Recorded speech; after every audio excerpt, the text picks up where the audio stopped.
Unit number 9 friendship.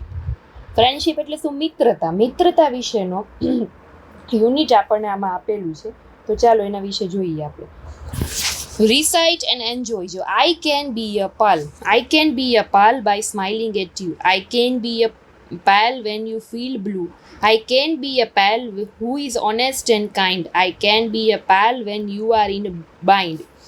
I can be a pal by saying please and thank you. I can be a pal when no one wants to. I can be a pal every single day. I can be a pal. What do you say? એટલે કે તમે મારી સામે smile કરો તો પણ હું તમારો ફ્રેન્ડ બની શકું, બરાબર, એમ કે છે. તમે એકદમ દયાળુ ને કાઇન્ડ હો તો પણ આપણે ફ્રેન્ડ બની શકીએ, બરાબર, એમ કે છે. પછી આપણે કોઈને થેન્ક યુ કહીએ, કોઈને પ્લીઝ કહીએ, બરાબર, તો એવું બધું ફ્રેન્ડશિપમાં હોય છે. જો અહીંયા બે મિત્ર તમને અહીંયા દોરેલા દેખાય છે. હવે તમારે અરેન્જ કરવાના છે જમ્બલ લેટર્સ, એટલે કે તમારે આડાઅવડા જે લેટર છે એને સરખી રીતે ગોઠવાના. જેમ કે જો આ કેનો સ્પેલિંગ છે તો કે ફીલ, આ કેનો સ્પેલિંગ છે તમારે ગોતવાનો આમાંથી. આડોઅવડો આપેલો છે, કાઇન્ડનો છે, KIND. પછી આ સિંગલનો SINGEL, સિંગલ. પછી આ કેનો સ્પેલિંગ છે ઓનેસ્ટ, HONEST. પછી આ કેનો સ્પેલિંગ છે PLEASE, please. Find out the meaning of the word from the dictionary. તમારે ડિક્શનરીમાંથી આનો મિનિંગ છે ગોતવાનો, બરાબર. હવે ફ્રેન્ડ્સ ફોર એવર એક વાર્તા આપેલી છે. જો Raghu and Madhav were close friend. Raghu અને માધવ બંને ખાસ મિત્ર હતા. Once both were walking through the village. એક વખત એઓ ગામમાંથી પસાર થતા હતા. Suddenly they argue over something and Raghu slapped Madhav. અચાનક બે વચ્ચે કંઈક આર્ગ્યુમેન્ટ થઈ, બાજાબાજી થઈને રઘુએ માધવને થપ્પડ મારી. જો આમાં દેખાડે છે મારે છે. Madhav was deeply hurt by Raghu's misbehaviour. માધવને બહુ ખોટી લાગી ગયું એને થપ્પડ મારીએ, ઝાપટ મારી એટલે. But he did not react. પણ એને કાંઈ બોલ્યો નહીં. Madhav just wrote on the sand, today my best friend slapped me. એને શું કર્યું કે રેતીમાં એને લખ્યું એમ કે આજે મને મારા મિત્રએ થપ્પડ મારી. After some time they found a clean and beautiful lake. પછી થોડેક વાર પછી એને એ લોકોએ એક તળાવ જોયું. they started taking bath in the lake. પછી બંને જણા તળાવમાં નહાવા લાગ્યા. Suddenly Madhav started drowning. અચાનક જ માધવ છે એ ડૂબવા લાગ્યો. Than his friend Raghu came to his rescue and saved him. અને રઘુ ત્યાં આવીને માધવને બચાવ્યો. When Madhav was saved from the drowning he engrave on a stone, today my best friend save my life. જ્યારે રઘુએ માધવને બચાવ્યો ડૂબતા, ત્યારે માધવે ફરી પાછું એક પથ્થર ઉપર એમ લખ્યું કે આજે મને મારા મિત્રએ બચાવ્યો. Seeing this, Raghu asked Madhav, you wrote on the sand when I slapped you and now as I saved you wrote on a stone. Why so? પછી રઘુએ પૂછ્યું, જ્યારે મેં તને થપ્પડ મારી ત્યારે તે રેતીમાં લખ્યું અને જ્યારે મેં તને બચાવ્યો ત્યારે તે પથ્થર ઉપર લખ્યું, એવું કેમ? તો માધવે કીધું કે I wrote it on the sand because we should not keep bitter experience in our mind for a long time. કે જે આપણો જે કડવો અનુભવ થયો કે જે તે મને થપ્પડ મારી એ મારે યાદ નથી રાખવું મગજમાં, બરાબર. રેતીમાં લખેલું તરત ભૂસાઈ જશે એટલે મેં એને રેતી ઉપર લખ્યું. પણ તે જ જે મને બચાવ્યો, બરાબર, એ સારી વાત છે, મારે હંમેશા માટે યાદ રાખવી છે, એટલે મેં એને પથ્થર ઉપર લખ્યું. પથ્થર ઉપર ભૂસાશે નહીં, બરાબર, એવી રીતે. હવે જો after fill in the blanks છે. After some time they found a clean and કેવો લેક હતો, બ્યુટીફુલ. ખાલી જગ્યા started drowning in the lake. કોણ ડૂબવા માંડ્યું? તો કે Madhav. If someone does something good for us. જ્યારે આપણા માટે કોઈક સારું કરે, વી મસ્ટ રિમેમ્બર, આપણે હંમેશા યાદ રાખવું જોઈએ. Madhav was deeply hurt by Raghu's misbehaviour. જ્યારે રઘુ એને ઝાપટ મારી ત્યારે જરાય માધવને ગમ્યું નહીં. માધવ એન્ગ્રેવ્ડ ઓન, જો અહીંયા લખેલું છે સ્ટોન. ક્યાં લખ્યું એને? પથ્થર ઉપર. હવે ક્વેશ્ચન આન્સર છે. Who were close friend. કોણ કોણ બે મિત્રો હતા? Raghu and Madhav. Where did Raghu and Madhav start taking bath? તો કે in a beautiful lake. Why did Madhav write on the sand when Raghu slapped him. શું કામ રઘુએ થપ્પડ મારી ત્યારે એને રેતી ઉપર લખ્યું? હમણાં જ મેં સમજાવ્યું કે એ તરત ભૂસાઈ જાય એમ. Madhav slapped Raghu, true or false? માધવે રઘુને માર્યું હતું? ના, ખોટું, એટલે અહીંયા આવશે false. What will you do if your friend hurt you. જો તમને તમારો મિત્ર કંઈ દુઃખ પહોંચાડે તો તમે શું કરો? એ તમારે આન્સર આપવાનો. હવે જો એક પેરેગ્રાફ આપેલો છે. Shamsher and Kuldeep were childhood friend. Shamsher અને કુલદીપ બંને ફ્રેન્ડ હતા બાળપણથી જ. They had a dream to serve the nation by joining army. એ બંનેનું એક જ સપનું હતું કે આર્મીમાં જોઈન થવું. Both fulfil the dream and join the army. બંને જણા આર્મીમાં જોઈન થયા મોટા થઈને. Very soon they also got an opportunity to serve the nation. અને તરત એને એવી તક પણ મળી દેશને બચાવવા માટેની.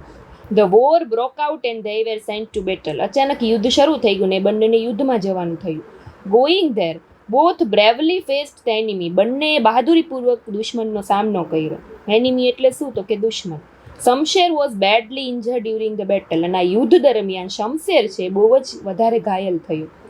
Van Kuldeep came to know about this he was about to run and save his injured friend. જ્યારે કુલદીપને ખબર પડી કે મારો ફ્રેન્ડ બહુ વધારે ઘાયલ થયો છે ત્યારે તરત જ દોડીને એને બચાવવા માટે ગયો. Then another soldier stopped him and said, there is no point in going there now, but by the time you get there, your friend will be dead. કે અત્યારે તારે ત્યાં જવાનો સમય નથી, તું જઈશ ત્યાં તો તારો ફ્રેન્ડ છે મરી જવાનો છે. Kuldeep did not agree. પણ કુલદીપ માન્યો નહીં કોઈની વાત. When he came back he had his friend on his soldier but he was dead. એને એના ફ્રેન્ડને આવી રીતે જો ખભા ઉપર ઊંચાઈકો હોસ્પિટલે લઈ જવા માટે પણ એ મરી ગયો. Seeing this, the other soldier said, I told you there was no point in going there. બીજા સોલ્જરે કીધું, સિપાહી મેં તને કીધું હતું ને કે અત્યારે ત્યાં જવા જેવું નથી, અમે મરી જ જવાનો છે. You could not bring your friend safely. Your effort was in vain. ત્યારે કુલદીપે જવાબ આપ્યો, No sir, it was not in vain. When I reached him, he said to me with a smile, Friend, I was sure you would definitely come. કે ભલે એ મરી જવાનો હતો પણ હું જ્યારે એને બચાવવા માટે પહોંચ્યો ત્યારે એને મને સ્માઇલ સાથે એટલું ખાલી કીધું કે મને ખબર જ હતી કે તું આવીશ તો જરૂર જ એમ. અને પછી એ મરી ગયો. જો એ ના ગયો હોત બરાબર તો ઓલો મરતા મરતા એને એમ થાત કે મારો ફ્રેન્ડ મને બચાવવા આવ્યો નહીં. આ એના છેલ્લા શબ્દો હતા. I could not save him, I lost my friend but I save the faith. હું એને ના બચાવી શક્યો પણ એનો જે વિશ્વાસ હતો એને મેં બચાવી લીધો. Who were childhood friend? કોણ હતા? Kuldeep and Shamsher. What were Shamsher's last word? શું લાસ્ટ વર્ડ છેલ્લા શબ્દો શું હતા શમશેરના મરતા મરતા? કે મને ખબર હતી કે તું મને બચાવવા આવીશ. કુડ કુલદીપ સેવ હિઝ ફ્રેન્ડ? કુલદીપ એના ફ્રેન્ડને બચાવી શક્યો? નો. ફાઇનલી વોટ ડીડ કુલદીપ સેવ? કુલદીપે એનો ટ્રસ્ટ બચાવી લીધો.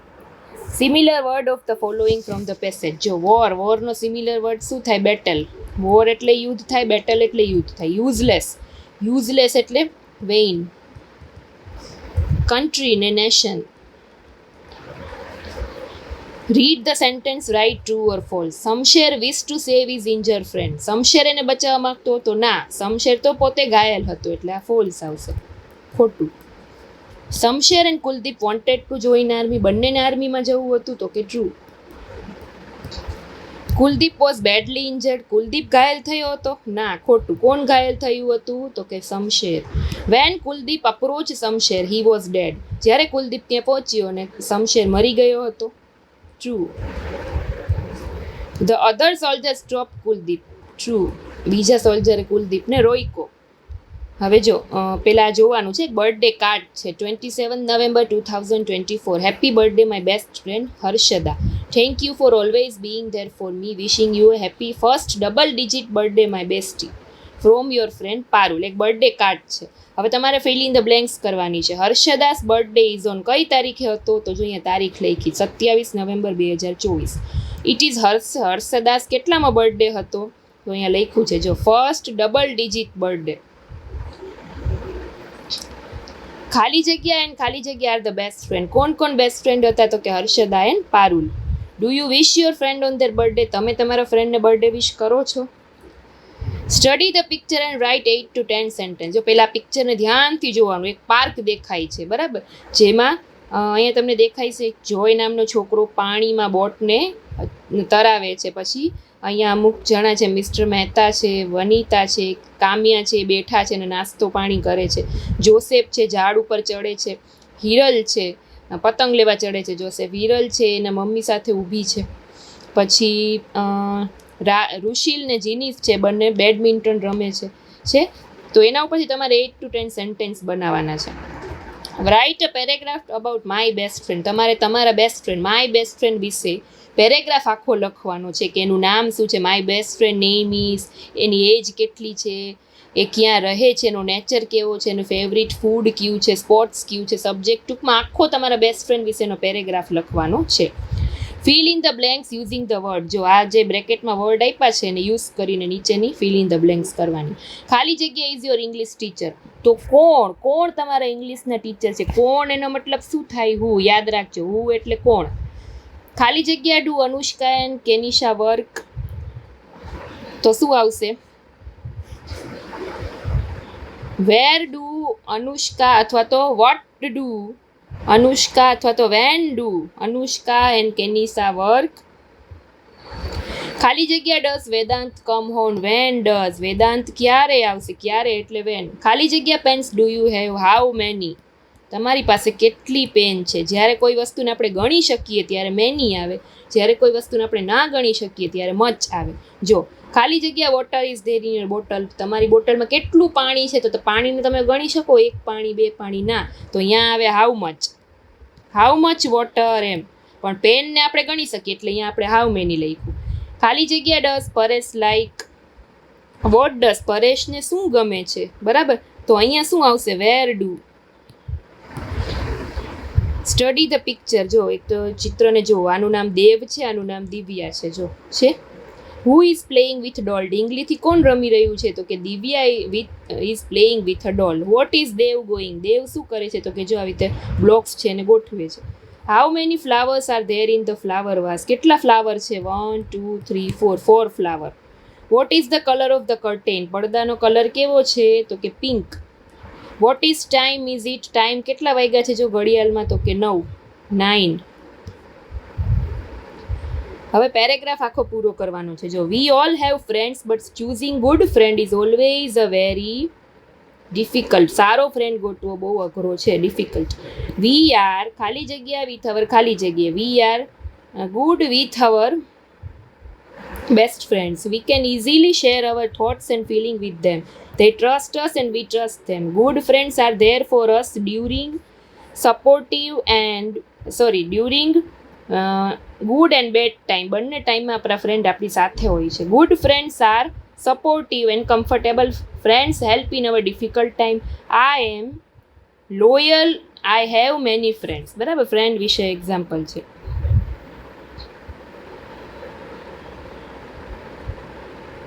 જો આ એક વર્ડ આપેલો છે, એના ઉપર તમારે 3 બીજા શબ્દ બનાવવાના છે. જેમ કે જો જેનરસ છે તો એના ઉપરથી તમે અહીંયા અસ છે બનાવી શકો. પછી આમાં ઓનેસ્ટ છે તો એના ઉપરથી તમે નેસ્ટ આવી શકે છે. આર્યુ નેસ્ટ. હાર્ડ વર્કિંગ છે તો હાર્ડ અને વર્કિંગ તો 2 જુદું જુદું લખી શકો. એરોપ્લેન છે તો પ્લેન છે અલગ લખી શકો. વેજીટેબલ છે તો ટેબલ અલગ થઈ શકે છે. બસ, તો અહીંયા તમારું 9મું લેસન પૂરું થાય. હવે એક લાસ્ટ લેસન 10મું બાકી છે 5મા ધોરણનું. બરાબર, તો ફરી પાછા આપણે લાસ્ટ લેસનમાં યુનિટમાં મળીશું. Bye bye.